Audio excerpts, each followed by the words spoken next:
Hey guys, welcome back. Today I'm gonna show how I make peanut porridge at home easy. So I start by blending some peanut.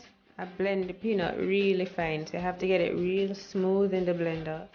And I put on a pot with some water, about 4 cups of water, some nutmeg and some cinnamon leaf, some salt in it of course. And then I pour the blended peanut in it and allow it to cook for around 5 minutes.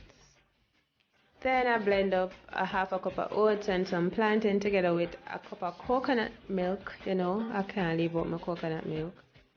And then I add this mixer straight into the peanut and I let this cook down a little bit.